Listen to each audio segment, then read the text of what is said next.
দরা মসজিদ ইমামে আম্বিয়া বুদ, দরা মসজিদ ইমামে আম্বিয়া বুদ, সফে পেশি নিয়ারা পেশাওয়া বুদ, খুদা দর সরওয়ারা সরদার ইশদাদ, জে খাইলে আম্বিয়া সালার ইশদাদ। নামাজ শেষ হইছে, নবী রাসূলগণ আপন জায়গার দিকে চলে গেছেন। রাসূল আকরাম সাল্লাল্লাহু আলাইহি ওয়াসাল্লামের সামনে আরেকটা যান হাজির হইল, আরেকটা বাহন হাজির হইল, একটা সিংহাসন। এই সিংহাসনের উপরে জিবরাইল আলাইহিস সালাম নবীজিকে নিয়ে উঠলেন। ও বেরা দোস্ত আহবাব, এই সিংহাসন উপরের দিকে রওনা দিছে। যাইতে যাইতে প্রথম আসমানে গেছে, প্রথম আসমান সেট করে দ্বিতীয় আসমানে গেছে, দ্বিতীয় আসমান সেট করে তৃতীয়, এইভাবে যাইতে যাইতে সপ্তম আসমান সেট করি। যখন এই সিংহাসন সিদরাতুল মুনতাহা পর্যন্ত গেছে, সিদরাতুল মুনতাহা পর্যন্ত গেছে, পরে জিবরাইল ইসলামে কয়, ইয়া রাসূলুল্লাহ, আমি এখন আপনার সিংহাসন থেকে নেমে গেলাম, আমার সামনের দিকে আমার জন্য যাওয়ার আর অনুমতি নেই। এটা খালেক এবং মাখলুকের রেসিডেন্সিয়াল এরিয়ার বর্ডার, স্রষ্টা এবং সৃষ্টির আবাসিক এলাকার বর্ডার। এর সামনের দিকে একটা চুল পরিমাণ যদি আমি অগ্রসর হই, আমি জিবরাইলের 600 ডানা পাখা জ্বলিয়া ছাই হইয়া যাবে, সামনের দিকে আমি আর যাইতে পারবো না। আগার এক সরে মো এবার তর পরম ফরোকে তজল্লি বসজত পরম। আলহামদুলিল্লাহ নাহমাদুহু ওয়া নাস্তাঈনুহু ওয়া নাস্তাগফিরুহু ওয়া নু'মিনু বিহি ওয়া নাতাওয়াক্কালু আলাইহি ওয়া নাউযু বিল্লাহি মিন শুরুরি আনফুসিনা ওয়া মিন সাইয়্যাতি আ'মালিনা। من يهد الله فلا مضل له ومن يضلله فلا هادي له ونشهد أن لا إله إلا الله وحده لا شريك له ونشهد أن سيدنا ومولانا محمدا عبده ورسوله صلى الله تعالى عليه وعلى آله وأصحابه وبارك وسلم. أما بعد فأعوذ بالله من الشيطان الرجيم. بسم الله الرحمن الرحيم.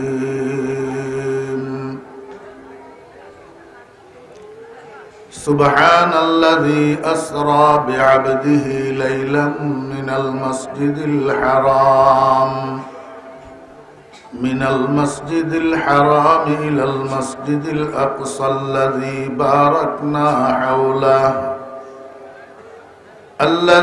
باركنا حوله لنريه من آياتنا إنه هو السميع البصير. صدق الله مولانا العظيم. وكان رسول الله صلى الله عليه وسلم يقول اللهم بارك لنا في رجب وشعبان وبلغنا رمضان. وصدق رسوله النبي الأمي الكريم ونحن على ذلك لمن الشاهدين والشاكرين والحمد لله رب العالمين. মুসলমানদের সামনে যখন ইবাদতের যে মৌসুম আসে, ওই মৌসুম সম্পর্কে আলোচনা করা সুন্নত। এখন রজব মাস, এই মাস আমাদের প্রিয় নবী হযরত মুহাম্মদ মুস্তাফা সাল্লাল্লাহু আলাইহি ওয়াসাল্লামের মেরাজের মাস। এই বিষয়ে কিছু আলোচনা করার আশা করি আমি আপনাদের সামনে আল্লাহ পাকের পবিত্র কালামের সূরাতুল ইসরার প্রথম আয়াতটা তেলাওয়াত করছি। সেই সাথে আমাদের প্রিয় নবী হযরত মুহাম্মদ মুস্তাফা সাল্লাল্লাহু আলাইহি ওয়াসাল্লাম রজব এবং শাবান মাসের মধ্যে একটা দোয়া বেশি বেশি পাঠ করতেন, সেই দোয়াটা আপনাদের সামনে পাঠ করছি।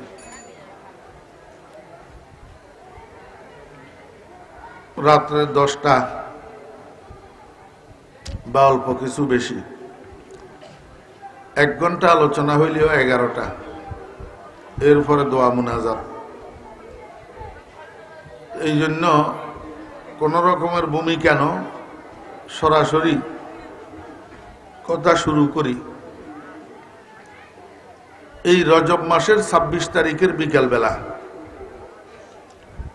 রসুল আকরম সাল্লাল্লাহু আলাইহি ওয়াসাল্লামের কাছে আসছেন হযরত জিবরাইল আলাইহিস সালাম। আসি বললেন, ইয়া রাসূলুল্লাহ সাল্লাল্লাহু আলাইহি ওয়াসাল্লাম, আল্লাহ পাক আমাকে আপনার কাছে পাঠাইছেন একটা সংবাদ দেওয়ার জন্য। কি সংবাদ? যে মক্কা শরীফের কাফেররা আপনাকে হত্যা করতে চায়, আপনাকে দুনিয়া থেকে বিদায় করে দিতে চায়। আর এই মর্মে তারা পরিকল্পনা করছে, সিদ্ধান্ত নিছে যে আজকের রাত্রে আপনার শোয়ার ঘরে আপনার উপরে তারা হামলা চালাবে আপনাকে মারার উদ্দেশ্যে। আল্লাহ পাকের নির্দেশ হইল আপনি আজকের রাতটা নিজের ঘরে যাপন না করি অন্য কোথাও স্থান পরিবর্তন করি রাত্রি যাপন করলে ভালো হবে। রাসূল আকরাম সাল্লাল্লাহু আলাইহি ওয়াসাল্লাম এশার নামাজ আদায় করার পরে নবীজির চাচাতো বোন হযরতে উম্মে হানি বিনতে আবি তালেব রাদিয়াল্লাহু আনহা উনার ঘরে চলে গেছেন। হযরত উম্মে হানি রাদিয়াল্লাহু আনহার ঘরটা খানায়ে কাবা থেকে একদম নিকটে ছিল। মসজিদে হারামের মধ্যে একটা জায়গা আছে বাবে উম্মে হানি, আপনারা হাজী সাহেবেরা যারা গেছেন দেখছেন। এই জায়গাতে হযরত উম্মে হানি রাদিয়াল্লাহু আনহার ঘর ছিল। তো রাসূল আকরাম সাল্লাল্লাহু আলাইহি ওয়াসাল্লাম উম্মে হানি রাদিয়াল্লাহু আনহার ঘরের মধ্যে যাইয়া শুইয়া পড়ছেন। শুধু শোন নাই, একেবারে ঘুম গেছে। রাত্রে যখন ঠিক 12টা বাজছে দরজার মধ্যে টোকা ফুটছে। রাসূল আকরাম সাল্লাল্লাহু আলাইহি ওয়াসাল্লাম জিজ্ঞেস করে, মানান্তা, কে আপনি? তো বাহিরের থেকে আওয়াজ আসতেছে, আসসালাতু আসসালামু আলাইকা ইয়া রাসূলুল্লাহ, আনা জিবরাইল। হে আল্লাহর রাসূল, আমি জিবরাইল। নবীজি জিজ্ঞেস করেন, ভাই জিবরাইল, এত রাত্রে আপনার আগমন? জিবরাইল বললেন, ইয়া রাসূলুল্লাহ, আপনাকে একটু কষ্ট করে বাহিরে আসতে হবে। রাসূল আকরাম সাল্লাল্লাহু আলাইহি ওয়াসাল্লাম ভালো করেই জানেন যে জিবরাইলের নিজের থেকে কিছু বলার ক্ষমতা নাই, এটা আল্লাহ পাকের আদেশ। নবীজি শোয়ার থেকে উঠি বাহিরে আসছেন। জিবরাইল বললেন, ইয়া রাসূলুল্লাহ, আপনাকে একটু কষ্ট করি আমার সাথে যাইতে হবে। এই কথা বলি জিবরাইল আগে আগে হাঁটা শুরু করছে। নবীজি বাধ্য বালকের মতো জিবরাইলকে অনুসরণ করে হাঁটা শুরু করছে। যাইতে যাইতে জিবরাইল নবীজিকে হাতিমে কাবার মধ্যে নিয়ে গেলেন। লম্বা ঘটনা, পুরাটা বিশ্লেষিতভাবে যদি বলা যায় অনেক সময়ের দরকার। এই হাতিমে কাবার মধ্যে নবীজির শক্কে সদর হইছে। শক্কে সদর সিনা চাক, অর্থাৎ জিবরাইল নবীজিকে বললেন, ইয়া রাসূলুল্লাহ, আপনাকে একটু কষ্ট করে শুয়ে যাইতে হবে। ওয়ালাইকুম আসসালাম। আচ্ছা, মাশাআল্লাহ, মনোযোগ আসেনি আপনাদের? জিবরাইল নবীজিকে কি বললেন? ইয়া রাসূলুল্লাহ, আপনাকে একটু কষ্ট করি চিত হইয়া শুইতে হবে। রাসূলুল্লাহ সাল্লাল্লাহু আলাইহি ওয়াসাল্লাম সাথে সাথে চিত হইয়া শুইয়া গেলেন। জিবরাইল এই শাহাদাত আঙ্গুল এটা দিয়া নবীজির বুকের মধ্যে এই গলার থেকে শুরু করে নাভি পর্যন্ত একটা রেখা টানলেন। টানছে আঙ্গুল, কিন্তু অপারেশন করেন না ডাক্তাররা, ছুরি দিয়ে কাটে যে এরকম নবীজির সিনা মুবারক মাঝখান দিয়ে ফাটি 2টা ভাগ হইয়া গেছে। জিবরাইল নবীজির বুকের বাম পাশে হাত ঢুকাইয়া নবীজির কলব মুবারককে, যেটাকে ইংরেজিতে হার্ট বলে, বাহির করে নিয়ে আসছে। আগের থেকে সেখানে ফেরেশতারা জান্নাতের একটা তস্তরির মধ্যে পানি লইয়া রেডি ছিল। কারো মতে জমজমের পানি, কারো মতে হাউজে কাউসার। এটার মধ্যে নবীজির হাড়টাকে রাখি, এটারে ভালো করে ধুইয়া আবার হাড়টাকে নবীজির সিনার বাম পাশে ঢুকাই যথাস্থানে রাখি দিছে। রাখি নবীজির সিনা মোবারককে দুই দিক থেকে এমনি চাপ দিছে। চাপের সাথে আগের মতো আবার রাসূল আকরাম সাল্লাল্লাহু আলাইহি ওয়াসাল্লামের সিনা মোবারক জোড়া লাগিয়েছে। আধুনিক স্বাস্থ্য বিজ্ঞান যে কসমেটিক সার্জারি আবিষ্কার করছে, সিলাই সারা, এটা রাসূল আকরাম সাল্লাল্লাহু আলাইহি ওয়াসাল্লামের শক্তে সদরের উপরে গবেষণার আবিষ্কার। জিবরাইল বললেন, ইয়া রাসূলুল্লাহ, এবার উঠে পড়ুন। তো জিবরাইল আলাইহিস সালাম উঠে গেছেন, উঠে দাঁড়াইছেন। সেখানে আগের থেকে একটা বাহন রেডি করা ছিল। ওই বাহনটার নাম হলো বোরাক। বোরাক বরকুন ধাতু থেকে নির্গত। বরকুন শব্দের অর্থ হলো বিদ্যুৎ। তো বোরাককে বোরাক বলা হয় এই জন্য যে তার গতি বিদ্যুতের গতির চেয়ে দ্রুত।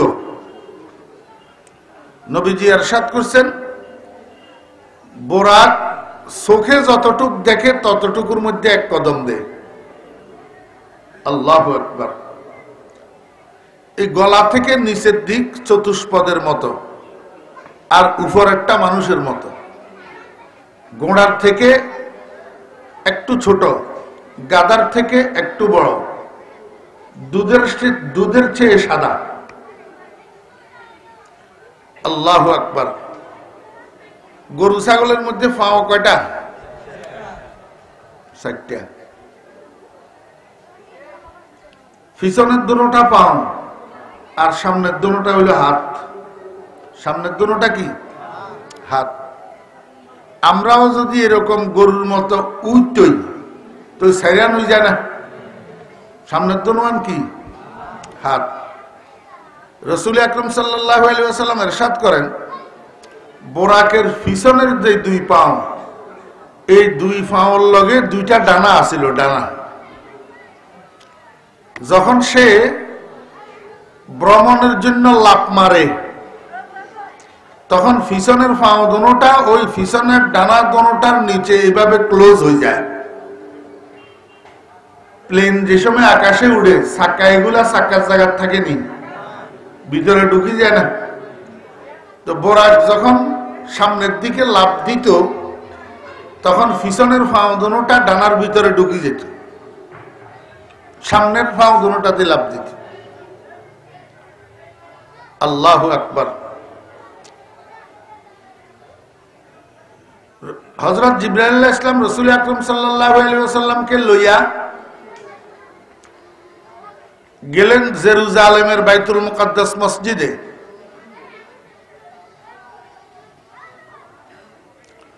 অবা মাদ্রাসার ওস্তাদেরা, নুরানি হুজুররা, এই আশেপাশে বাচ্চারা যে কথা কয়, এগুলারে একটু নিয়ন্ত্রণ করেন। আমার একটা বদভ্যাস আছে, চতুর্দিকে তুন আওয়াজ আসলে আমার খেয়াল দিকে চলে যায়, আমি কথা ভুলি যাই। সারিও কিনারে বলা গেলে কথা কয়।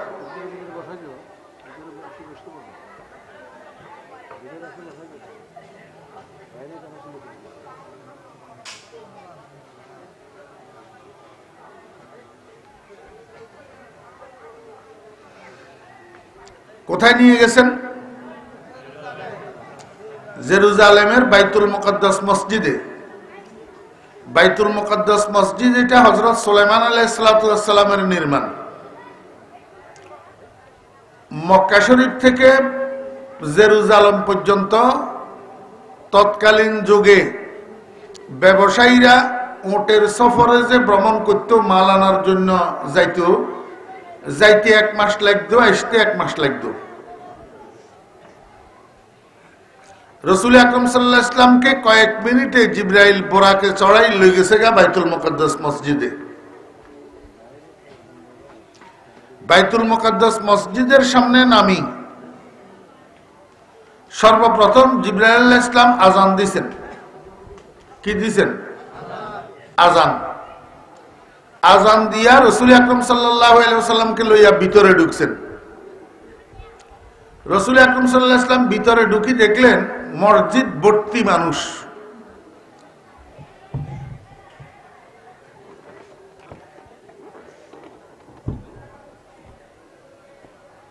মসজিদ ভর্তি মানুষ, লক্ষাধিক মানুষ। নবীজি অবাক হইয়া গেলেন, জিজ্ঞেস করলেন, ভাই জিবরাইল, এটা কি? এখানে এত মানুষ কেন? ওনারা কারা? কেন আসছেন? সবাই দেখতেছি দাঁড়ানো অবস্থায়, আরো কাতার সোজা করা, ঘটনা কি?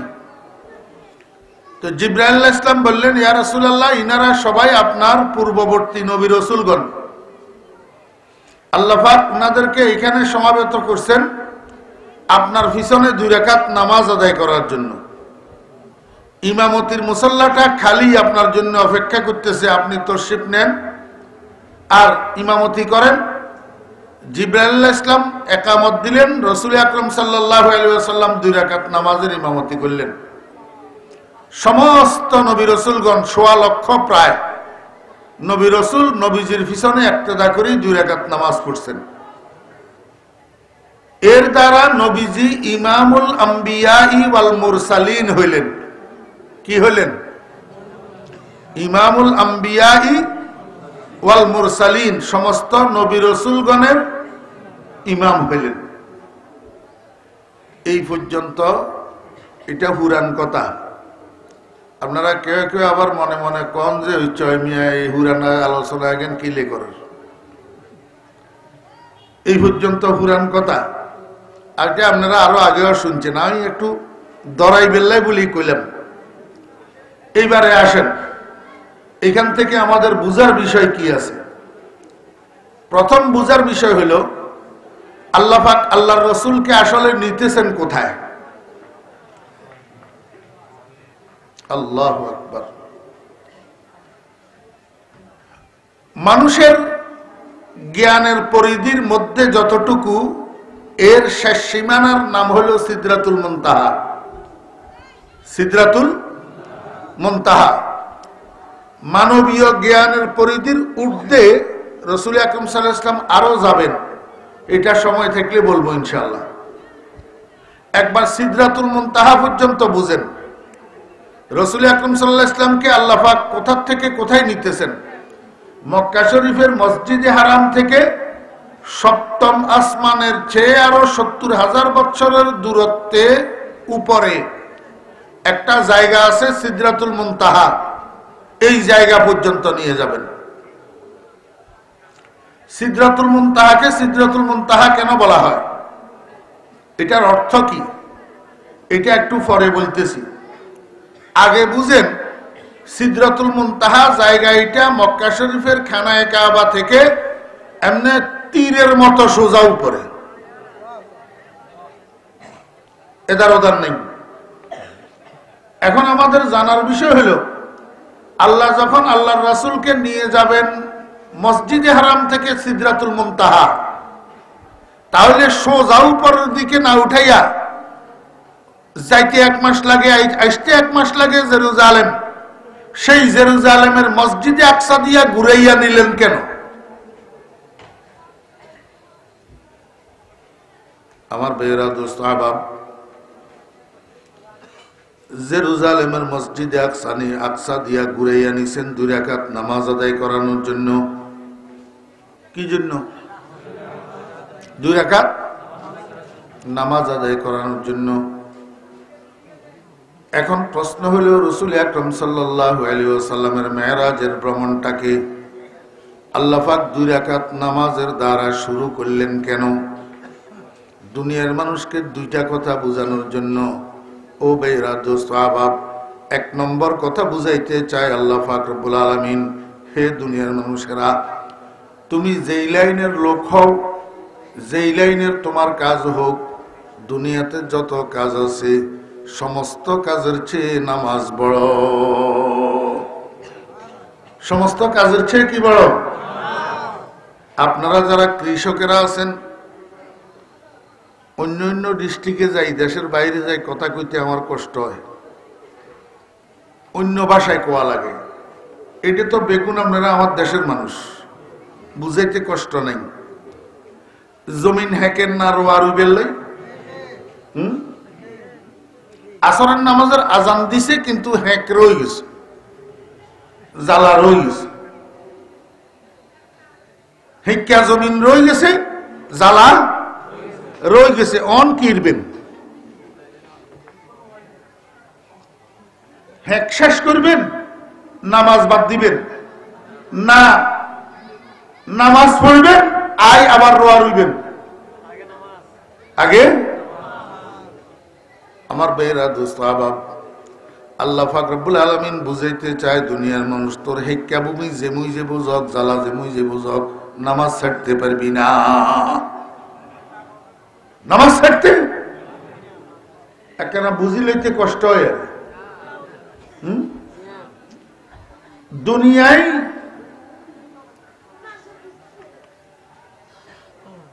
দুনিয়ায়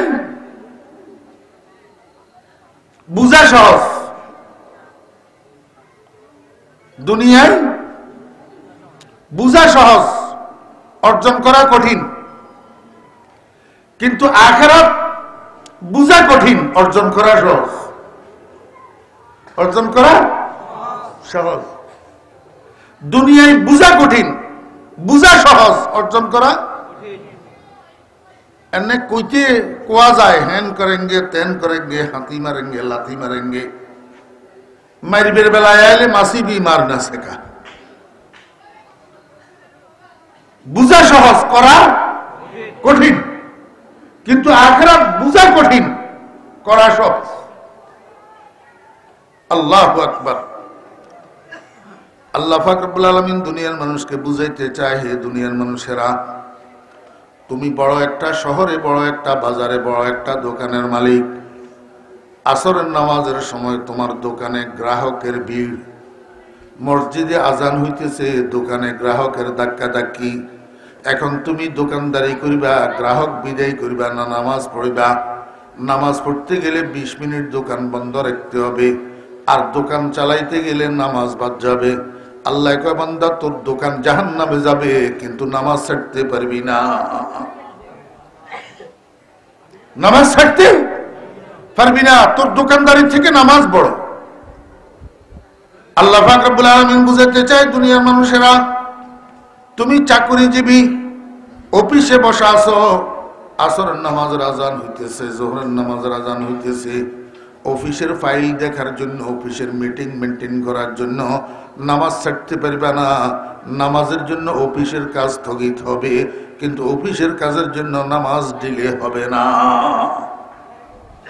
তুমি রাজনীতিবিদ, মিটিং মিছিলে আসো, সভা সমিতিতে আসো, খবরদার মুসলমানের ঘরে যদি জন্মগ্রহণ করে থাকো, আব্দুর রহমান আব্দুল করিমের ওরসে যদি তোমার জন্ম হইয়া থাকে, আমেনা বেগম ফাতেমা বেগমের দুধ পান করে যদি বড় হইয়া থাকো, তোমার মিছিল মিটিং সভা সমাবেশের জন্য নামাজ বাদ যাবে না।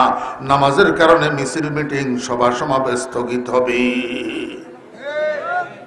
দুনিয়ার মানুষকে আল্লাহ পাক রব্বুল আলামিন বুঝাইতে চায়, হে দুনিয়ার মানুষেরা, তুমি রাষ্ট্র পরিচালক, তুমি সংসদ নেতা, তুমি প্রাইম মিনিস্টার, তুমি সংসদ সদস্য, সংসদের অধিবেশন চলতেছে, আসরের নামাজের সময় হয়ে গেছে, মাগরিবের নামাজের সময় হয়ে গেছে, তোমার সংসদের অধিবেশনের কারণে নামাজ বাদ যাবে এমনটা হবে না, বরং নামাজের জন্য সংসদের অধিবেশন স্থগিত হবে, কিন্তু নামাজ ছাড়া যাবে না।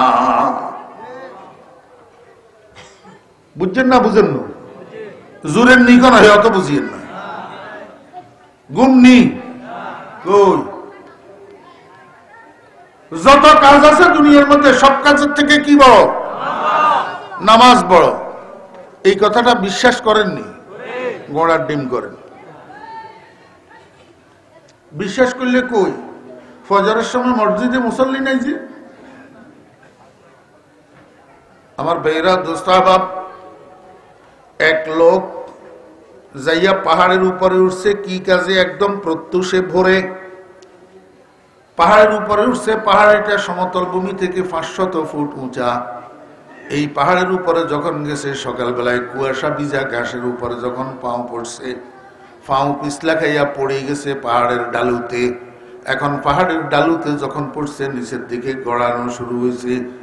এই 500 ফুট উপরের থেকে গড়াইতে গড়াইতে নিচে পড়লে অস্তিত্ব থাকবে না, এটা তো বুঝে এসে।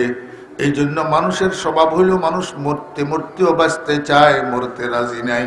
এখন গড়ায় আর এদিক সেদিক তাকায় ধরার জন্য কোনো অবলম্বন পাওয়া যায় কিনা। শেষ পর্যন্ত সামনে একটা মোটা লতা পাইছে, এক গাছের থেকে আরেক গাছের মধ্যে যাইয়া পেঁচাইছে। বাসার তাগিদের লতা এটা ধরি পড়ছে বাসার জন্য। এখন লতা ধরি আরো বড় বিপদে পড়ছে, লতা ধরি লটকে গেছে। এখন না যাইতে পারে উপরের দিকে, না যাইতে পারে নিচের দিকে। এখন বিপদে পড়ি আল্লাহরে ডাকে, কয় আল্লাহ আমারে একটু বাঁচাও। আমরা বিপদে পড়লে ডাকিনি আল্লাহরে।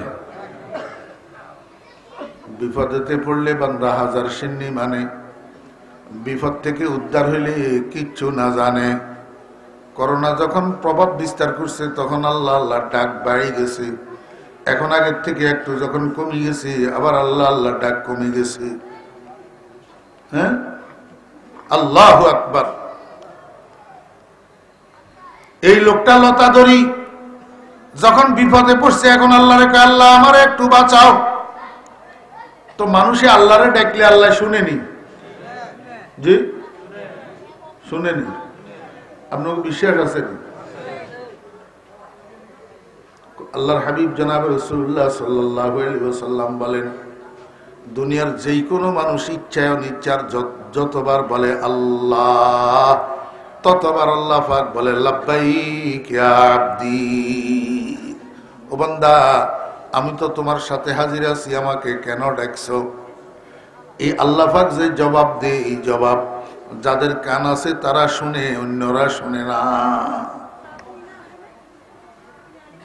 মানুষ এটা যখন বলছে আল্লাহ আমার একটু বাঁচাও, আল্লাহ পাক শুনতেছে তো। আল্লাহ পাক গায়েবের থেকে মানুষ এটারে কয়, কিরে বান্দা এতক্ষণ তো আমারে ডাকলি না, এখন লতা ধরি যখন বিপদে পড়ছ এখন আমারে ডাকতেছ, বাঁচানোর জন্য কইতেছ। ঠিক আছে তোরে আমি বাঁচামু, আগে ক আমারে বিশ্বাস করসনি। মনোযোগ আছেন? আগে ক আমারে বিশ্বাস করসনি।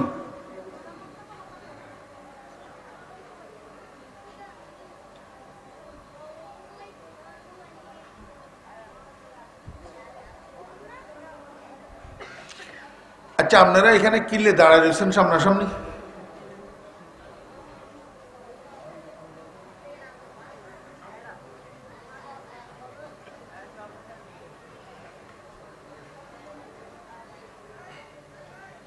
মনোযোগ আছেন? মানুষ এটারে আল্লাহ কি কর, এই তো কইতে পারে না। আমারে বিশ্বাস করসনি, এটি অল্প কুগা মানুষ। একেবারে প্রত্যেকটা মানুষের চেহারার উপরে আমার নজর আছে। এই কিছে কিছে কিছে, আপনি কি কর?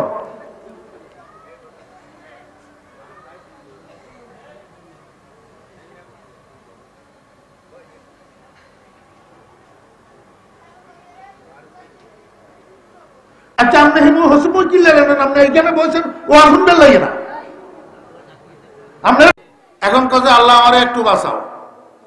আল্লাহ পাক গায়েবে তুন কয়ে বান্দা তোরে আমি বাঁচামু, ঠিক আছে আগে ক আমারে বিশ্বাস করসনি। কয় রব্বুল আলামিন তোমারে যদি বিশ্বাস না করতাম তাহলে তোমারে ডাকতাম নি।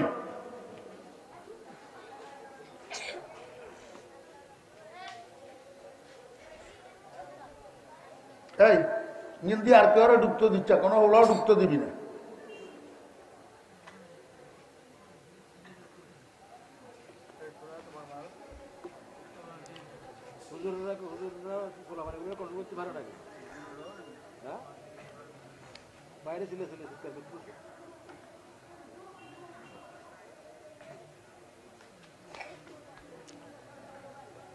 আমি চেহারার দিকে তাকাই যে আমার কাছে মনে হয় না যে আপনার মনোযোগ আছে, এই জন্য কথা আসতেছে না। তো কথা আল্লাহর তরফ থেকে আসে তো, খোদার কসম আসতেছে না তো কথা।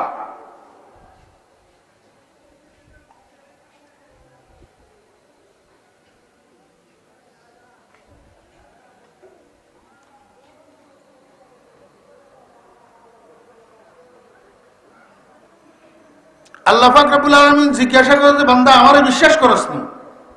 কয় রব্বুল আলামিন তোমারে যদি বিশ্বাস না করতাম তো তাহলে তোমার কাছে বাসা বেল্লাই কইতাম নি। আল্লাহ কয় যে ঠিক আছে, আমারে যদি বিশ্বাস করস তাহলে লতাইন ছাড়ি দে। অন হাতে লতা ছাড়ে না। আপনারা আমারে বুঝি থাকলে একটু বলেন যে লতা ছাড়ি দিলেও আল্লাহ এতেরে বাঁচাইতেও পারেনি? পারে না আল্লাহ? একতলা চাদর ফতুন ভরি রাজমিস্ত্রি মরি গেল, আর 7 তলা চাদর ফতুন ভরি দুধের বাচ্চা বাঁচি গেল। বাঁচানোওয়ালা কে? ইউসুফ আলাইহিস ইসলামের বাইরে ইউসুফ আলাইহিস ইসলামের 210 ফুট গভীর কূপের ভিতরে ফেলে দিছে, যে মরছেনি। আল্লাহ পাক বাতাসের হুকুম করে দিছে, বাতাস ধরে রাখ, আমার ইউসুফ যেন তলাত না পড়ে। ইব্রাহিম আলাইহিস ইসলামের নমরুদে আগুনের কুণ্ডলির মাঝখানে সরকারি গুড়াই মাঝখানে লই যায় এলাইছে, মরছেনি। বাঁচানোওয়ালা কে? রাখে আল্লাহ, মারে কে? আল্লাহ যদি উপরের দিকে উঠাইতে চায় দুনিয়ার কোন শক্তি নেই নিচের দিকে নামানো। কাফেরের বাচ্চারা চায় মুহাম্মদুর রাসূলুল্লাহ সাল্লাল্লাহু আলাইহি ওয়াসাল্লামকে নিচের দিকে নামাইতে, কবরে ঢুকাইতে। আল্লাহ কয় তোরা তামাশা দেখ, তোরা আজকের রাত্রে আমার বন্ধুরে নিচের দিকে নামানোর প্ল্যান করছ, আর আমি আজকের রাত্রে আমার বন্ধুরে লামকান পর্যন্ত উঠাবো। রাত এটাই তো।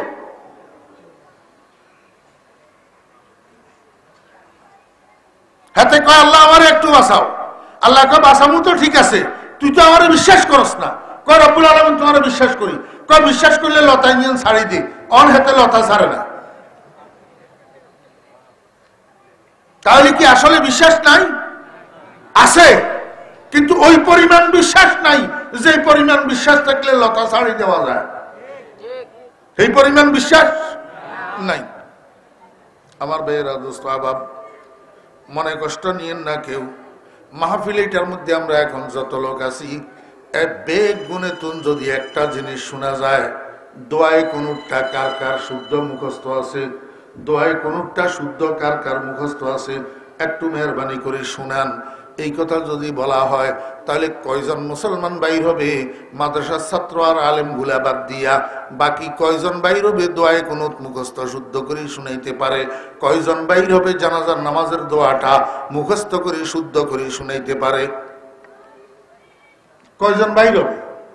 এমনি সাইলটা সাইলটা কথা না কই, এত বড় বড় ফাঁকনা ফাঁকনা, কিন্তু কাজের বেলায় তো ঘোড়ার ডিমা নাই, বিসমিল্লাহটাও তো শুদ্ধ নাই।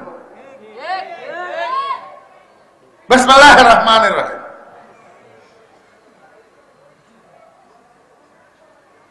এখন তাবলীগওয়ালা ভাইয়েরা কয়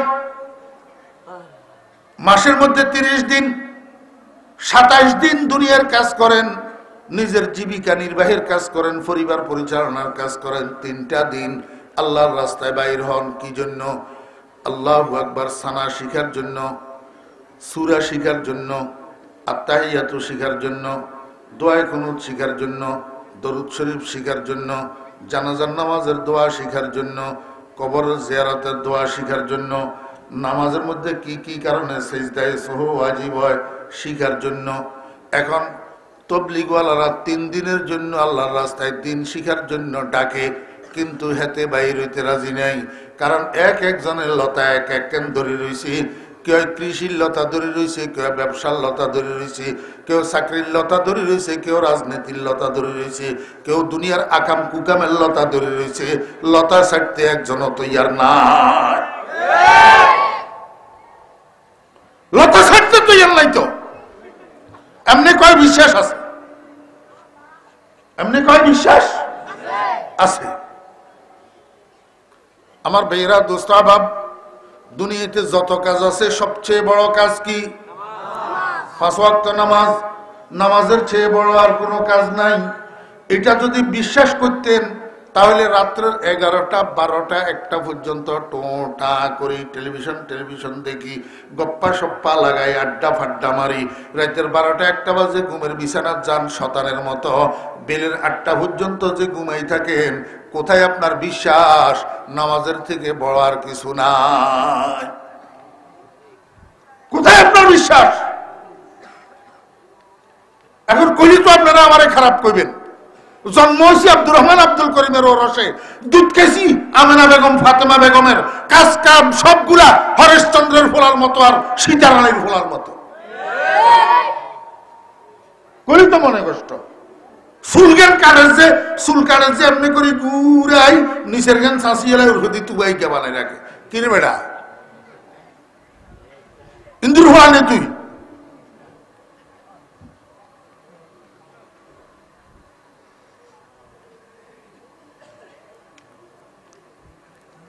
আস্তে আস্তে মুসল্লি বার ডিমা ডামা কেরা কুড়া বেগুন আস্তে আস্তে আই ঢুকের কোন বিরিয়ানির প্যাকেট থেকে আসেনি কোন, হে অত বুঝিয়েন না আসেনি হ্যাঁ না চিল্লি বেশি।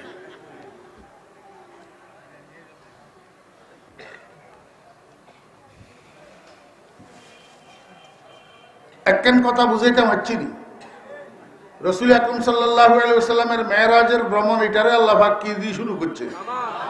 নামাজ দিয়ে শুরু করছে। কিল্লাই দুনিয়ার মানুষের এই কথা বুঝে ফেললাই, এই দুনিয়ার মানুষ, তুই যদি মুসলমান আব্বার ওরসে জন্মগ্রহণ করি থাকস, হরেশচন্দ্রের ফোলা যদি না হই থাকস, তুই যদি মুসলমান মায়ের দুধ পান করি থাকস, সীতারানীর ফোলা যদি না হইয়া থাকস, তোর কাছে সবচেয়ে বড় কাজ হবে 5 ওয়াক্ত নামাজ।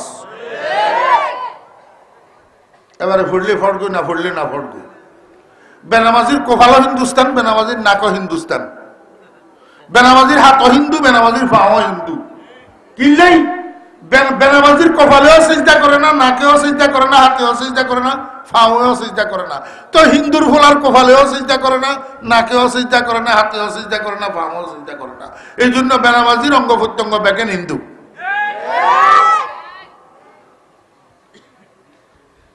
হ্যাঁ, শবে মেরাজ শরীফ পালন করেন।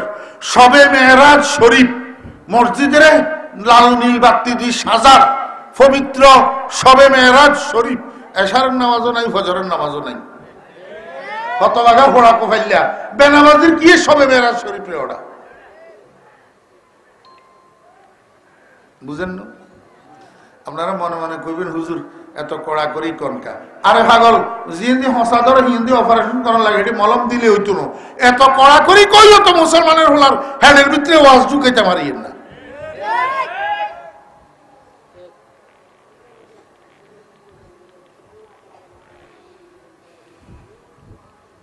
নামাজ পড়বেন না ইনশাআল্লাহ। আরে আপনারা যারা আগে তো নামাজ দিয়েছেন, মুরব্বীও গল কিলে আর তোলেন, হলো গলে তোলো, এগুলি হড়বনি নামাজ। আল্লাহ তৌফিক দেখ সবাই। এক নম্বর, তাহলে মেরাজের ভ্রমণে আল্লাহ পাক শুরু করলো কি দি? কি বুঝে ফেললাই? দুনিয়ার সব কাজে তুমি কি বড়? নামাজ বড়। নামাজের জন্য অন্য কাজ ছাড়া যাবে, কিন্তু অন্য কাজের জন্য নামাজ ছাড়া যাবে না। নম্বর 1। নম্বর 2, আল্লাহ পাক রব্বুল আলামিন কোরআন শরীফের মধ্যে বলেন, ইয়া আইয়ুহাল্লাযীনা আমানুস্তাঈনু বিস-সাবরি ওয়াস-সালাহ। হে দুনিয়ার মানুষেরা, জীবন চলার পথে তোমার সামনে অনেক সমস্যা আসবে, অনেক বিপদ আসবে, মুসিবত আসবে, বলা আসবে, রোগ আসবে, ব্যাধি আসবে, অনেক হাজত আসবে, অনেক প্রয়োজন আসবে। ছোট বড় যত হাজত, যত প্রয়োজন, যত সমস্যা, যত বিপদ আপদ, যত রোগ ব্যাধির সম্মুখীন তুমি হও, সব কিছুর মধ্যে আল্লাহর কাছে সাহায্য চাইবা। সাহায্য চাইবা কার কাছে? আল্লাহ আমারে করোনায় দিচ্ছে, তুমি বালা করে দিও। আল্লাহ আমারে করোনায় দিচ্ছে, তুমি বালা করে দিও। আল্লাহ কয় যে ঠিক আছে বান্দা, তোরে বালা করে দিলাম। আরেকজনে কয় যে আমারে করোনায় দিচ্ছে, ডাক্তার বালা করে দিও। ডাক্তারে কয় যে আই নিজে মরি যাই, তোরে কিয়া বালা করবো। এবার ডাক্তার মরে গেল না করোনায়, অল্প মরছে, ডাক্তার কুদুন মুচ্ছে, পুলিশ অফিসার কুদুন মুচ্ছে, শিল্পপতি কুদুন মুচ্ছে, কেউ থইন মরেন বেশিরভাগ রিক্সার ড্রাইভার গল, দিন মজুর গল, কুলিও গল, গরিব গল মরেন। ঢাকা শহরে যাচ্ছে আনগুনে এই করোনার ভিতরে রিক্সা কি জোরে দুমসে চলে, হেগুনের যেই খাবার খার রোডে গাড়ে হেগুনের করোনার গোষ্ঠীও নেই। আর এই মিয়ার গো বড় মিয়া বলেন করোনায় ধরে রয়েছে। আল্লাহু আকবার। Mount Elizabeth hospital, Singapore, Bangkok. ওমা এবারে করোনায় দিচ্ছে আর এবারে আর ফ্লাইট নেই, ফ্লাইট নাই অনগার মাউন্ট এলিজাবেথ হসপিটাল চোখে দেখেন না। এবারে কাজে ঢাকা লই যাও, এবারে কাজে ঢাকা লই যাও, ঢাকা লই গেছে আর এই হসপিটাল লই গেছে হেতরা হুনরত দুরুতুন কাজে না এডে ভর্তি হইতো না, আর কেন লই যান, আর কেন লই গেছে আর তারা বিশাল দুরুতুন কাজে এডে এমই আনিয়েন না, ওই আর কেন লই যান। তো এই হসপিটালে তুমি এই হসপিটালে, এই হসপিটালে তুমি এই হসপিটালে করতে করতে 1000 কোটি টাকার মালিক রাস্তার মাঝখানে রুগান গেছে। একজন দুইজন, একজন দুইজন হলে না একজন দুইজনের নাম কইতাম, একজন দুইজন নতো। আমার ভাইরা দোস্ত হাবাব, টাকায় মানুষকে কিছু করতে পারে না, টাকায় মানুষকে কিছু করতে পারে না। কিছু যদি করার থাকে একমাত্র করার মালিক আল্লাহ। আল্লাহ কয় বান্দা আমার কাছে সাহায্য চা, আমার কাছে সাহায্য চা। কেমনে সাহায্য চাইবি? হাতিয়ার হবে দুইটা। হাতিয়ার কয়টা? দুইটা। এক নম্বরের নাম হলো সবর। এক নম্বরের নাম কি? সবর। ধৈর্য ধরবি। কি ধরবি? করোনা হইছে তোর, করোনা হইছে, করোনার লক্ষণ দেখা যার, মনে করতেছ করোনা হইছে, বান্দার টেস্ট মস্টার মুই যাইছা, বেশি টেস্ট মেস্ট করিচ্ছা গরিতে অতি থাক, গরিতে অতি থাক। বেশি টেস্ট মেস্ট করাইলে কোন রকমের যদি পজিটিভ আইতো আর এবারে বউয়া তোর লগে আর হুতো ন হুতিও তোরে আর চাইতো ন। বেশি টেস্ট মেস্টের মুই বেশি লাফালাফি করিচ্ছা, হ্যাকের খুঁড়া যত লাড়ে তত গাড়ে, তো কিনবা বেশি হসপিটাল হসপিটালের মুই যাইও না। হসপিটাল হসপিটালের মুই গেলে কিনবো কোয়ারেন্টাইনের নামে রুমে কেনিতে তোমার লুজে হতাই চিকিৎসার নামে ঘোড়ার ডিম। চিকিৎসার নামে কি? ঘোড়ার ডিম। তো হিয়ন্তন লাশ বার, হিয়ন্তন কি বাইরিব? লাশ বাইরিব। কোন টেস্ট মেস্টার দিকে না যাই, হসপিটাল হসপিটালের দিকে না যাই, ঘরে দুয়ারে হই থাকো। আল্লাহু আকবার। তেজপাতা, আদা, লং, হ্যাঁ, সরিষার তেল এগেন দি পানি গরম করো, চা রান্ধ, লেবু দিও, ঘন ঘন এগেন খো, আর গরম পানির আল্লাহু আকবার কপালের চোখের বান্ধি, নাকেরে খোলা রাখি, মুখের খোলা রাখি, ওই গরম গরম ভাপ এগেনের ভিতরের দিকে টানো। যতটুক সম্ভব স্থানীয় চিকিৎসক দি ঘরের মধ্যে চিকিৎসা করো, অ্যান্টিবায়োটিক খো, লেবু লাজার ইঞ্জেকশন লো। আল্লাহ রহমতে দেখবে ইনশাআল্লাহুল আজিজ হায়াত যদি থাকে করোনার গোষ্ঠীও তোরে মারতে পারবে না, কিন্তু তোর ধৈর্য লাগবে। কি লাগবে? ধৈর্য লাগবে। আল্লাহ কয় ওয়াস্তাইনু বিসসবর, ধৈর্য ধর, এক নম্বর। দুই নম্বর কি?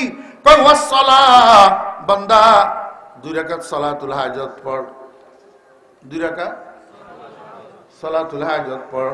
আল্লাহর হাবিব জনাব রাসূলুল্লাহ সাল্লাল্লাহু আলাইহি ওয়াসাল্লামের সাহাবীরা ছোট্ট থেকে ছোট্ট, বড় থেকে বড় যত সমস্যার সম্মুখীন হইতেন, যত বিপদের সম্মুখীন হইতেন, যত হাজত সামনে আসতো, সঙ্গে সঙ্গে ওযু করি 2 রাকাত সালাতুল হাজত, সালাতুল হাজত 2 রাকাত পড়বেন।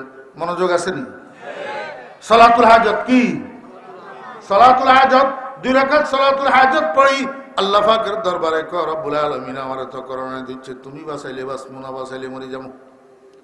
মাওলা এই বিপদের মধ্যে তুমি আমারে সাহায্য করো। আল্লাহ কে বান্দা আমি আসি তোর লগে লগে, আমি তোর লগে লগে আসি। তুই আমার কথা যখন মানছ, সালাতুল হাজত পড়ি যখন আমার কাছে সাহায্য চাইছ, আমি তোর সাহায্য করব। সালাতুল হাজতের দ্বারা জটিল কঠিন মুসিবত সহজ হয়ে যায়। কি হয়ে যায়? আল্লাহ পাক রব্বুল আলামিন আল্লাহর বন্ধুরে কয়, বন্ধু আমি আপনারে কন্ডেল হয়ে যাই, এর জানেননি? আল্লাহু আকবার। এই জেরুজালেমের মসজিদে আকসা থেকে প্রথম আসমান পর্যন্ত 500 বছরের রাস্তা, প্রথম আসমান থেকে দ্বিতীয় আসমান পর্যন্ত 500 বছরের রাস্তা, এরকম প্রত্যেক 2 আসমানের মধ্যকার ডিস্টেন্স হলো 500 বছরের রাস্তা। সপ্তম আসমান থেকে সিদরাতুল মুনতাহা পর্যন্ত 70,000 বছরের রাস্তা। এর উপরে লা মকান। আল্লাহ কয় বন্ধু, এত দূর লম্বা সফর, এত বড় দীর্ঘ সফরটা আমি আল্লাহ আপনার জন্য একটু সহজ করে দিতাম, সংক্ষেপ করে দিতাম, শর্ট করে দিতাম। 2 রাকাত নামাজ পড়ি রওনা হন। 2 রাকাত নামাজ পড়ি রওনা হন। আল্লাহ পাক রব্বুল আলামিন দুনিয়ার মানুষকে এই কথাটা বোঝানোর জন্য রাসূল আকরাম সাল্লাল্লাহু আলাইহি ওয়াসাল্লামের মেরাজের ভ্রমণটাকে নামাজ দিয়া শুরু করছে। এখন আর মঞ্চেরে কিয়া কমু, আমরা মোল্লা মোল্লা বুঝাও তো পড়ি না, আমরাও তো পড়ি না। বিসমিল্লাহ ওই সকালবেলায় করতুন বাইরেতে আমার ভাইরা দোস্ত আবাব, ও মুরব্বিয়ানে কেরাম, যুবক ভাইরা, বিসমিল্লাহ পড়ি সকালবেলায় ঘর থেকে বাইরে হওয়ার আগে ওযু করি, 2 রাকাত সালাতুল হাজত পড়ো। 2 রাকাত সালাতুল হাজত পড়ি, ঘর থেকে বাইরে হওয়ার সময় ডাইন পাওটা আগে বাহিরে দাও, ডাইন পাওটা আগে বাহিরে দিয়ে মুখে বলো বিসমিল্লাহি তাওয়াক্কালতু আলাল্লাহ লা হাওলা ওয়ালা কুওয়াতা ইল্লা বিল্লাহিল আলিয়্যিল আযীম।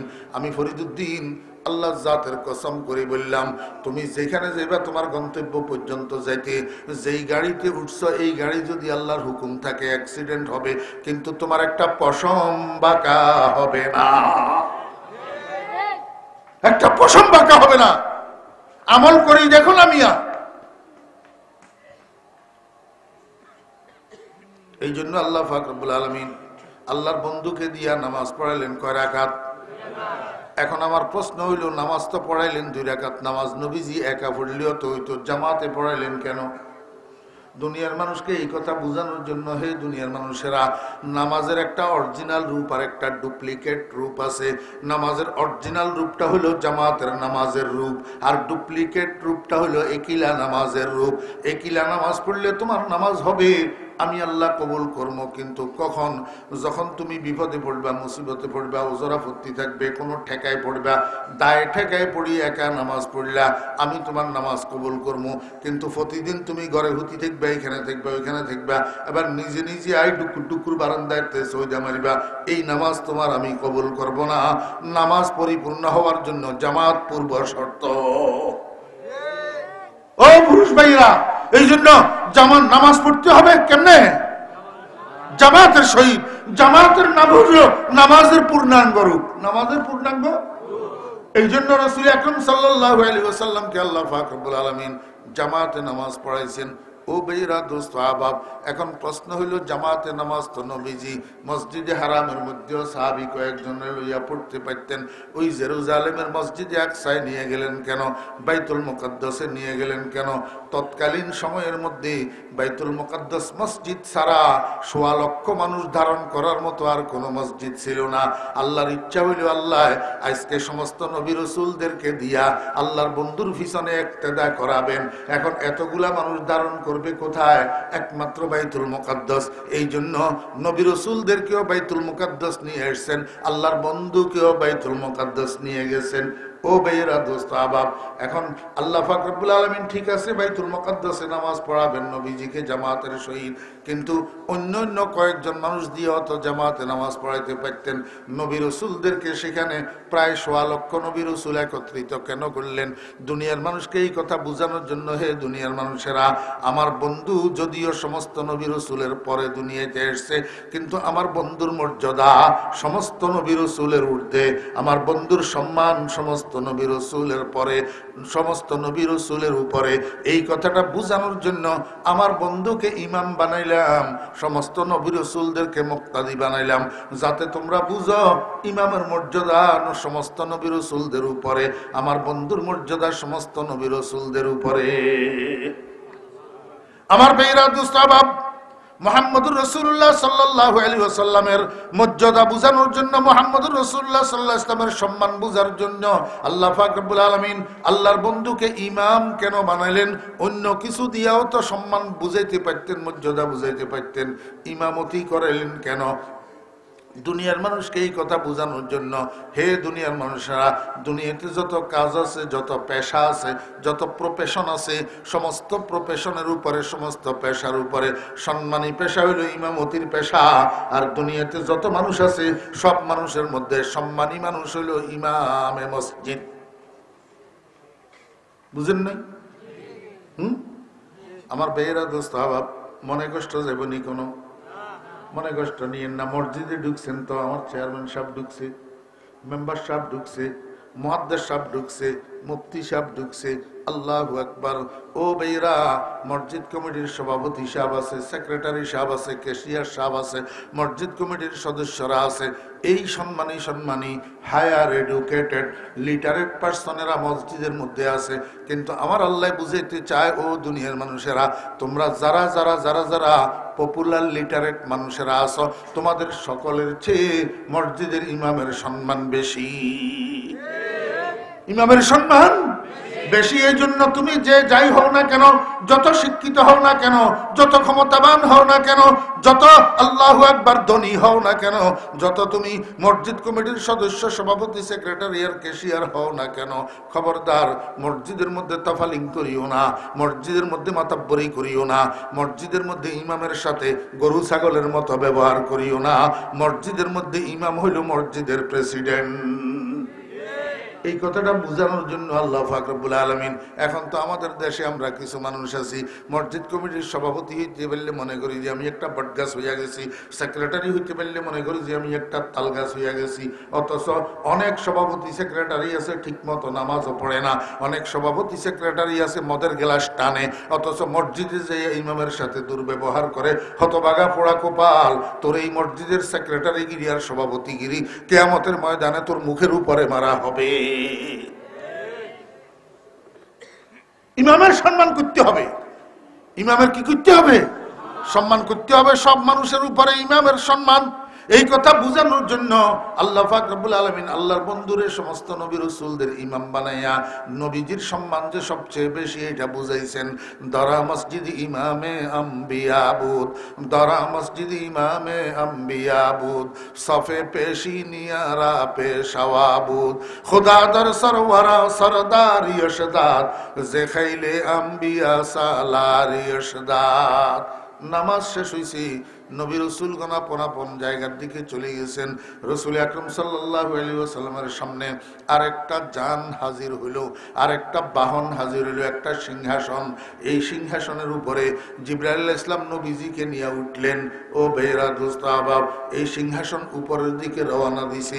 যাইতে যাইতে প্রথম আসমানে গেছে, প্রথম আসমান সেট করে দ্বিতীয় আসমানে গেছে, দ্বিতীয় আসমান সেট করে তৃতীয়, এইভাবে যাইতে যাইতে সপ্তম আসমান সেট করি। যখন এই সিংহাসন সিদরাতুল মুনতাহা পর্যন্ত গেছে, সিদরাতুল মুনতাহা পর্যন্ত গেছে পরে জিবরাইল ইসলামে কয়, ইয়া রাসূলুল্লাহ, আমি এখন আপনার সিংহাসন থেকে নেমে গেলাম, আমার সামনের দিকে আমার জন্য যাওয়ার আর অনুমতি নেই। এটা খালেক এবং মাখলুকের রেসিডেন্সিয়াল এরিয়ার বর্ডার, স্রষ্টা এবং সৃষ্টির আবাসিক এলাকার বর্ডার। এর সামনের দিকে একটা চুল পরিমাণ যদি আমি অগ্রসর হই, আমি জিবরাইলের 600 ডানা পাখা জ্বলিয়া ছাই হইয়া যাবে, সামনের দিকে আমি আর যাইতে পারবো না। আগার এক সারে মো এবার তর পরম ফরোকে তাজাল্লি বসজত পরম। আমি আপনাদেরকে একটা কথা জিজ্ঞাসা করতে চাই, জিবরাইল তো যাইতে পারলেন না সামনের দিকে, আল্লাহর নূরের তাজাল্লি নাকি জিবরাইল জ্বলিয়া ছাই হইয়া যাবে, কিন্তু রাসূল আকরাম সাল্লাল্লাহু আলাইহি ওয়াসাল্লামের সাথে যে কেরামান কাতিবিন ফেরেশতা ছিল, তারা কোথায় গেল? কিউ জিবরাইল ফেরেশতানু, কেরামান কাতিবিন ফেরেশতানু। জিবরাইল তো ঠকি গেল, ইয়া রাসূলুল্লাহ, আমি আর যাইতে পারবো না, এখান থেকে সামনের দিকে আপনি আল্লাহ পাকের স্পেশাল ব্যবস্থাপনায় যাবেন। এখন জিবরাইল তো রুকি গেল, যেতে পারলো না, কিন্তু নবীজির সাথে যে কেরামান কাতিবিন আছে, হেরা কোথায়? হেরা কি গেল না রইল? ঠিক মতো জায়গা মতো গেছে, জায়গা মতো গেছে। তাহলে জিবরাইল কেন যেতে পারল না? আমার বেইরা দোস্ত আহবাব, ফেরেশতাদের দুই রকমের ছবি আছে, একটা হলো অরিজিনাল আকৃতি আর একটা পরিবর্তিত আকৃতি। ফেরেশতাদের বডিটা হলো নূরের তৈরি, আলোর তৈরি বডি। ইয়াতাশাক্কালু বিআশকালিন মুখতালাফাতিন, বিভিন্ন আকারে আকার ধারণ করতে পারে। কখনো গরু হইয়া যায়, কখনো ছাগল হইয়া যায়, কখনো কুকুরের ছবি হইয়া যায়, কখনো সাপের ছবি হইয়া যায়, কখনো লম্বা তালগাছ একটা হইয়া দাঁড়াইয়া থাকে। অথচ ফেরেশতা বিভিন্ন আকারে আকার ধারণ করতে পারে। এটা জিন্নাতেরাও পারে, কিন্তু মাটির তৈরি বডি সম্পন্ন মানুষ এই কাজটা পারে না, নিজের আকৃতি পরিবর্তন করতে পারে না। জিনেও পারে, ফেরেশতাও পারে। জিবরাইল আলাইহিস সালাম রাসূল আকরাম সাল্লাল্লাহু আলাইহি ওয়াসাল্লামকে মেরাজের ভ্রমণে যে সঙ্গ দিয়েছিলেন, অরিজিনাল আকৃতিতে সঙ্গ দিয়েছিলেন, অরিজিনাল সূরতে সঙ্গ দিয়েছিলেন। জিবরাইলের আকৃতি অরিজিনাল আকৃতি ছিল, এই জন্য জিবরাইল সামনের দিকে আর যেতে পারে নাই। কিন্তু কেরামান কাতিবিন ফেরেশতার আকৃতি অরিজিনাল আকৃতিতে ছিল না, মুহাম্মদুর রাসূলুল্লাহ সাল্লাল্লাহু আলাইহি ওয়াসাল্লামের জাতে কেরামের মধ্যে মিশ্রিত ছিল। এই জন্য কেরামান কাতিবিন যাইতে কোনো অসুবিধা হয় না। যাইয়া কি করছে, গেল তো কেরামান কাতিবিন, গোড়ার ডিমও কিছু শুনে নেই, কিছু শুনে নাই। রাসূল আকরাম সাল্লাল্লাহু আলাইহি ওয়াসাল্লাম যখন মেরাজের রাত্রির সকালে সাহাবাই কেরামের সামনে মেরাজের ঘটনা বর্ণনা করতেছেন, একজন সাহাবী জিজ্ঞাসা করে, ইয়া রাসূলুল্লাহ, আপনার সাথে আপনার বন্ধুর কথাবার্তা হয়েছিল নি?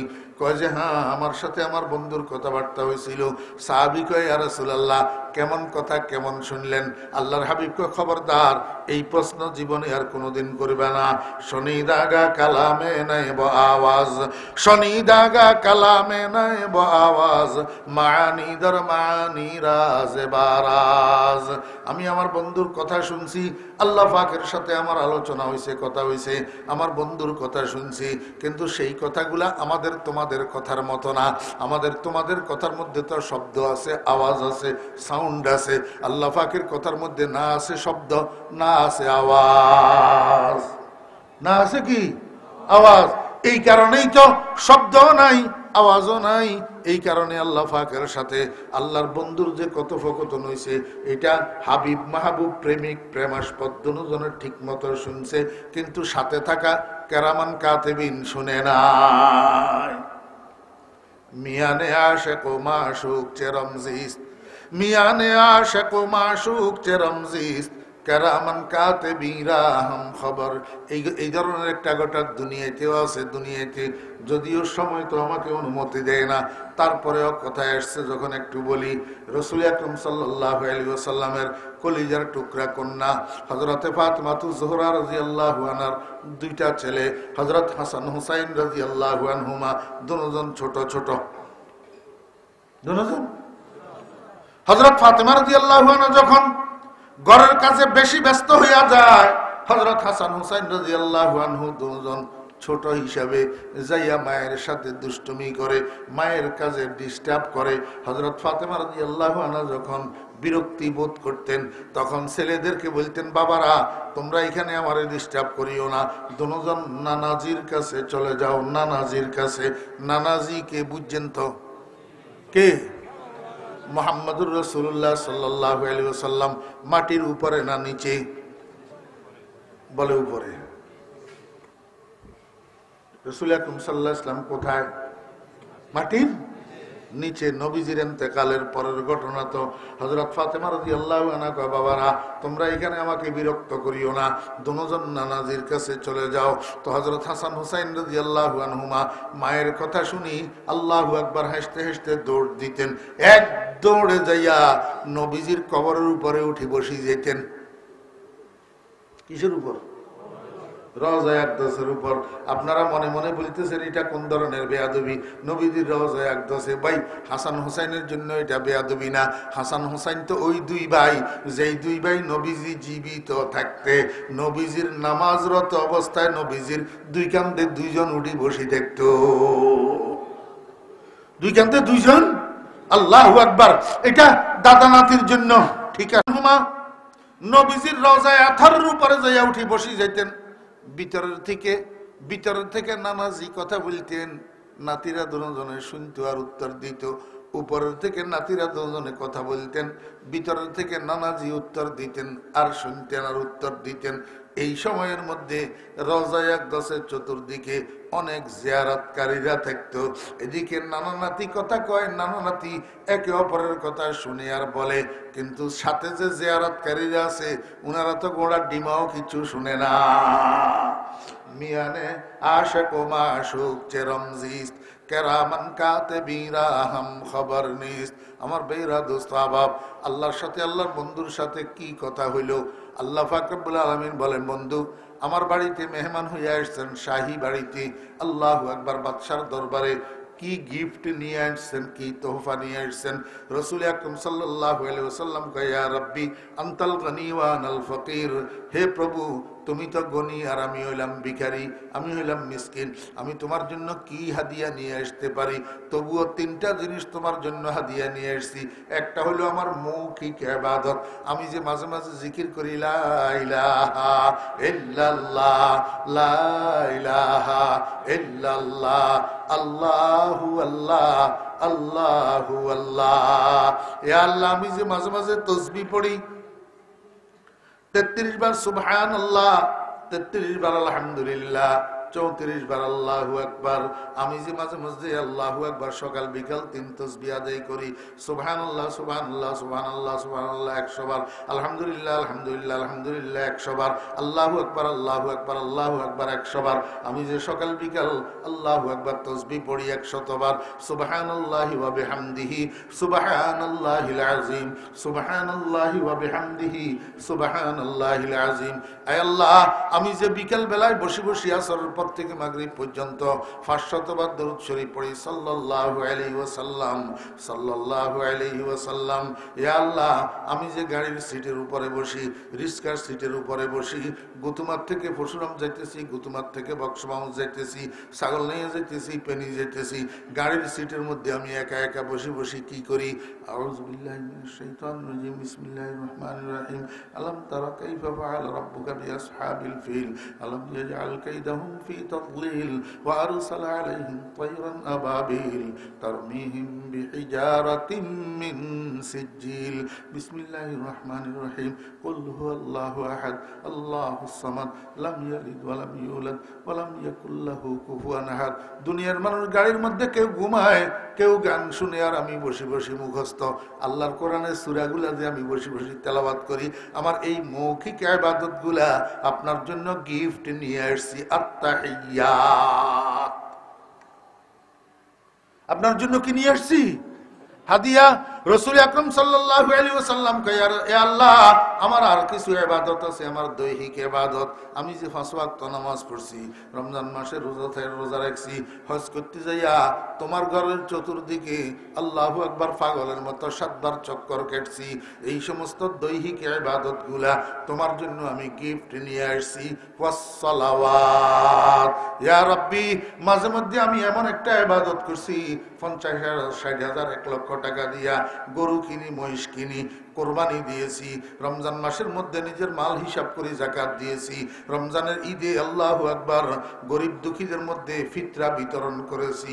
ইয়া আল্লাহ, মাঝে মধ্যে আমার এলাকার, আমার গরিব, আমার দেশের, আমার বাড়ির গরিব দুঃখী, আল্লাহু আকবার, এতিম, বিধবা, গরিব মাদ্রাসার ছাত্র, এদেরকে একটা জামা বানাই দিয়েছিলাম, একটা লুঙ্গি কিনে দিয়েছিলাম, 2টা কিতাব কিনে দিয়েছিলাম। আল্লাহু আকবার, গুতুমা মাদ্রাসার ঘর হইতেছিল, সেখানে 1 বস্তা সিমেন্ট কিনে দিয়েছিলাম। আল্লাহু আকবার, 1000 ইট কিনে দিয়েছিলাম।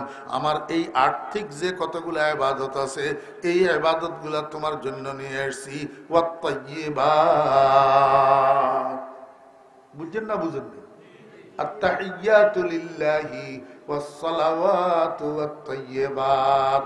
আল্লাহ পাক রব্বুল আলামিন কয়, বন্ধু আপনি তো আর কিছু বাদ দিলেন না, মৌখিক গুলো আনলেন, দৈহিক গুলো আনলেন, আর্থিক গুলো আনলেন। আমার জন্য 3 প্রকারের গিফট আপনি নিয়ে আসছেন। আমি আপনাকে খালি হাতে কেমনে ফিরাই দিই? আমিও আপনার 3টা পুরস্কার দেবো।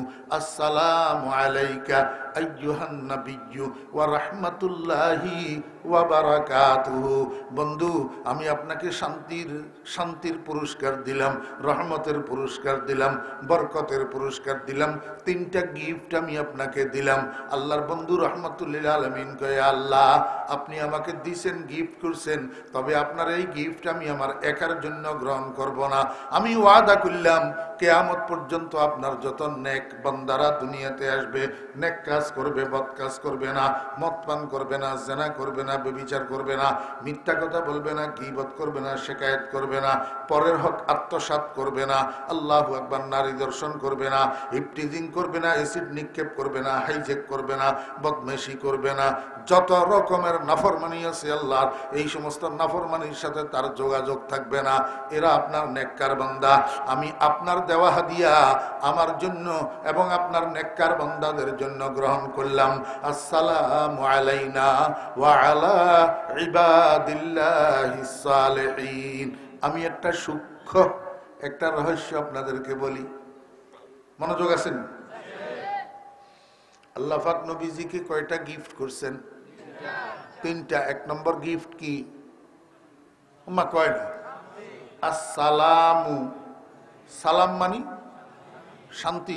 সালাম মানে কি? শান্তি। আল্লাহ পাক কি বলছেন? আসসালামু আলাইকা, আসসালামু আলাইকা। এক নম্বরে শান্তি, এক নম্বরে কি? শান্তি। তো নবীজি আবার সেটারে কয় আসসালামু আলাইনা, আসসালামু ওয়া আলা ইবাদিল্লাহিস সালিহিন। তাহলে মেরাজ শরীফে আল্লাহ পাক যে নবীজিকে তিনটা পুরস্কার দিয়েছেন, তিনটা গিফট দিয়েছেন দুনিয়ার জন্য, ওই গিফটগুলোর মধ্যে এক নম্বর হলো শান্তি। এক নম্বর হলো কি? শান্তি। এই শান্তি নবীজি কার জন্য গ্রহণ করছেন?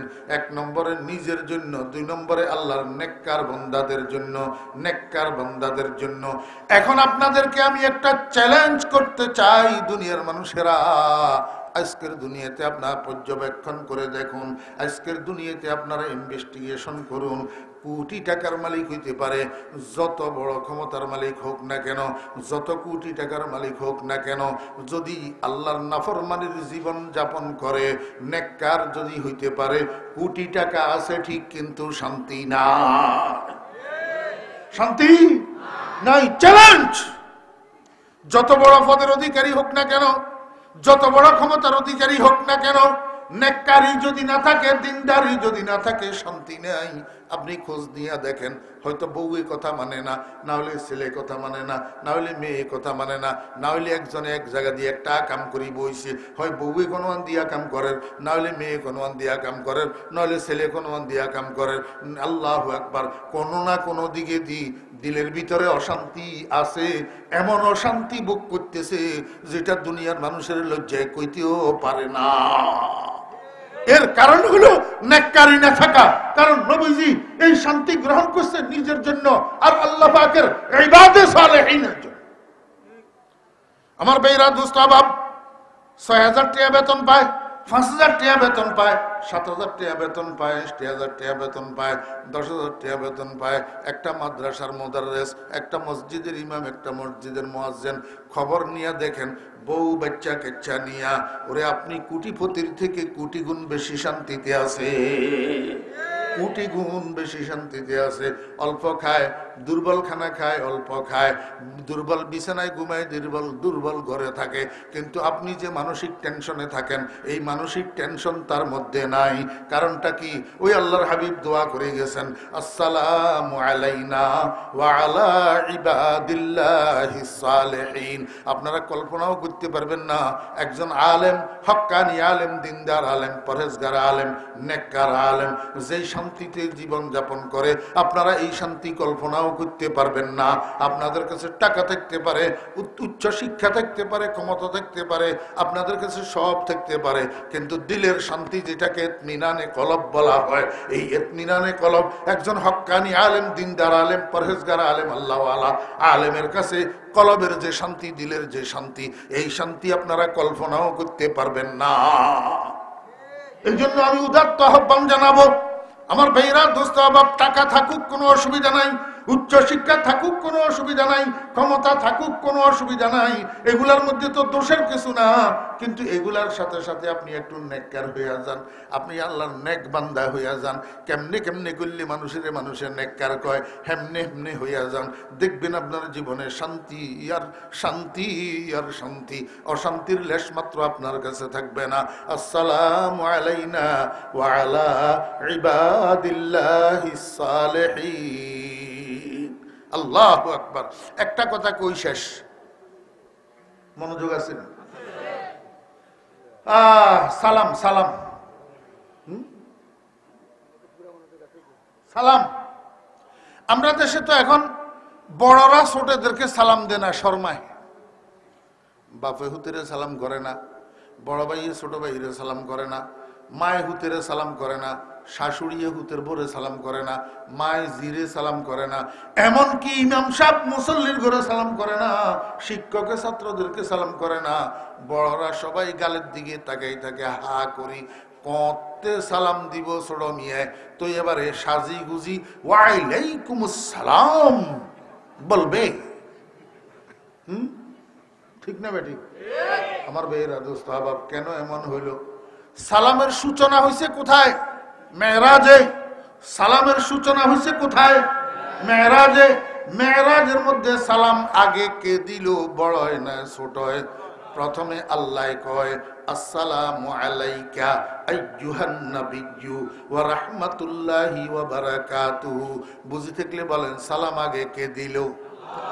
আল্লাহ বড় না ছোট?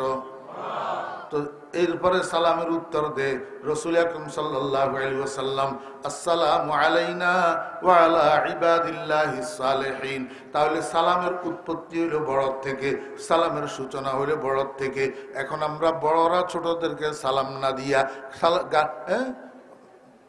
গৌতমা সিদ্দিকিয়া মাদ্রাসার হেফজখানার ছাত্র, 7-8 বছর বয়স, মাদ্রাসা ছুটি হয়েছে, বিকেল বেলায় বাড়ির দিকে যাইতেছে, মুরব্বী একজন সামনে পড়ছে, বাচ্চাটা সালাম দিয়ে নেই, ছোট বাচ্চা খেয়াল করে নেই, কয় এই এদিকে আয়, কোন মাদ্রাসাত ফরস? কয় সিদ্দিকিয়া মাদ্রাসাত। কোন তোর হুজুর কোন? কয় মাওলানা তালিম হোসেন সাহেব। হেই বেটা, সালাম কিনলে করলি না? এমনি দমকের লগে থাতির লগে হলার হিসাব বার হয়ে গেছে। আমার কথা হইল, আপনি তো আপনার হুতেরে বাবা বলানি শিখাইছেন 13,000 বার বাবা বাবা বাবা করি করি, ঠিক না বেটা? আপনি তো আপনার নাতিরে দাদা বলানি শিখাইছেন 14,000 বার দাদা দাদা দাদা ডাকি ডাকি। অনগা গৌতমা সিদ্দিকিয়া মাদ্রাসার 27 বছরের ইজ্ঞা হলারে আগে নিজে সালাম দি, সালাম কেন শিখাইতে পারলেন না? ও ভাইয়েরা, দোস্ত বাবেরা, ঘরের মধ্যে সালামের প্রচলন করেন, সালামের প্রচলন করেন, ঘরের মধ্যে সালামের প্রসার ঘটান। বড়রা বেশি বেশি করে ছোটদেরকে সালাম দিবেন, দাদারা নাতিদেরকে সালাম দিবেন, আব্বারা ছেলে মেয়েদেরকে সালাম দিবেন, বড় ভাই ছোট ভাইয়ের সালাম দিবেন। ও দোস্ত আবাব, শ্বশুরে মেয়ের জামাইরে সালাম দিবেন, শাশুড়িয়ে ছেলের বউয়ের সালাম দিবেন, শাশুড়িয়ে নিজের মেয়েরেও সালাম দিবেন। বাউরি একখান কথা নকইলে একেবারে আর ফেটের বাতা যেমন না, বুঝছেন? মাওলানা মজিবুল হক সাহেব এতক্ষণ পর্যন্ত আপনার ঘরে খালি কি এর ওয়াজ করলো, মা বাপের হক, মা বাপের হক, মা বাপের হক করছে না? আই একখান ছোট্ট কথা নকইলে আর ফেটের বাতা যেমন না, ইয়ে নিলে হুতের বড় হক। কার হক? হুতের বড় হক। মা বোনেরা, মনে কষ্ট গেলে আমারে মাফ করে দিয়েন। আমাদের দেশের শাশুড়িরা যখন শাশুড়ি যায় তখন নিজের যৌবনের কথা আর মনে থাকে না, নিজের যৌবনের কথা আর মনে থাকে না। দোস্ত এটতে এটতে ঘরের পিছনে দিয়ে গেছে, দেখে যে জানালার কিনার দি এদাগিন ডিমের খোসা হয়ে রয়েছে, এদাগিন। তো এবারে চিল্লানি শুরু করছে, হাতে আমি হেঁটে লইছিলাম না, হাতে পরে আনি আনি বাজার তুন সিদ্ধ ডিম আনি জানি খাবায়, আর এই ডিম খাবায় না, হাতেরে হেঁটে লইনো, হাতেরে হালিনো চিল্লার। তারে বলাই লই যে দেখার বলাই আমারে খাবায় না। তখন আমি ম্যাডামের জিজ্ঞেস করলাম, ম্যাডাম আপনি যে সময় জোয়ান আছিলেন আপনার জামাই যে তিন রে চাইতে দুগা দুগা আনতো সিদ্ধ ইমাম নেল্লাই আপনি দোনোগারে খোঁচাই খোঁচাই খাই এই সোলকাগানের বার মুই হেলাই দিতেন জানালা দি সেই সময় কোনোদিন আপনার শ্বশুরের নাম লইছিলেন নি নিও সেলাইছিলেন নি অনগা হুতে ইগেই জ্ঞান যে আপনার এত খারাপ কিলে লাগে কি দোস্ত আল্লাহু আকবার ওই হলইকা বিয়া করেছে মান্যইকা বিয়া দিছে মনোযোগ আছে নি এটা মনোযোগ না থাকলে বুঝতেন না হলইকা বিয়া করেছে মান্যইকা বিয়া দিছে তো ফাঁসের বাড়ির মহিলা একটা আয় জিজ্ঞাসা বুঝান হুদ বিয়া করাইলেন মান্যা বিয়া দিলেন বউক ইচ্ছা হইলো জামাইকে ইচ্ছা হইলো তো এই মহিলা ইয়ে কর আল্লাহ তাআলা আমারে মোমের মতো ইয়া মেয়ের জামাই মিলাইছে আমার মেয়ের জামাই ডুবাই থাকে ব্যাগ টেয়া হইসা বেগ গুণ আল্লাহ দিলে আন্ডা বাইট ফাড়ায় বেয়াদ্দ বসে আর হুত মাঝে মাঝে হোর বাইট টেয়া দিয়েলা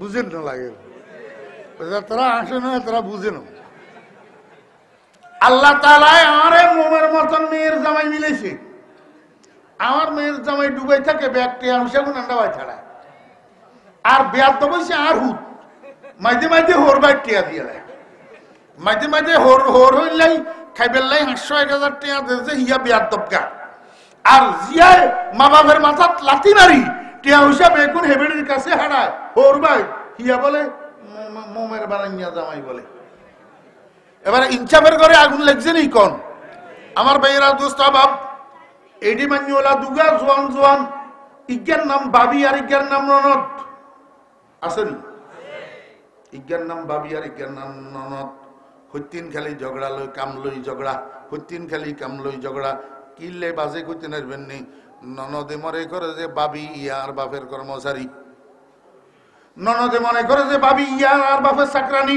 আই ঠেঙ্গের উপরে ঠেং তুলি বই বই খামু কাম ব্যাকেন হিতিয়ে করবো তো হিতিও তো মানুষ হিতি কদিন বরদাস্ত করবো এবারে লাগে ঝগড়া কি লাগে ঝগড়া এমন ঝগড়া লাগলে এখন এবারে শাশুড়ি দুইজনের দুই রিস্তা একজনের লাই মা আর একজনের লাই শাশুড়ি এখন জাল্লাই মা কথা বেগেন তার পক্ষে আর জাল্লাই শাশুড়ি হিতির আলকুড়াও দেখতে পারে না তো বেইনসাফি যেটি হেডে আগুন লাগবো না যেটি বেইনসাফি হেডে আগুন লাগবো না কিরবা ঝগড়া লাগলো নন্দে আর ভাবিয়ে দোষ ব্যাগেন ভাবির নন্দের কোন দোষ এনে কদিন হরে ননিয়ার বিয়া হইছে এবারে হিয়া হেবায়ত গেছে আর হেডে ভাবি হইছে আল্লাহর রহমতে হেডে নন্নদারি গিয়া আছে এবারে হেডে লাগে চুলাচুলি খবর ইয়েন এই বেআইতে আইলে এবারে দোষ ব্যাগেন নন্দের ভাবি বেলা আগে আসিল দোষ ব্যাগেন ভাবির ননদ বেলা অনগা নিজে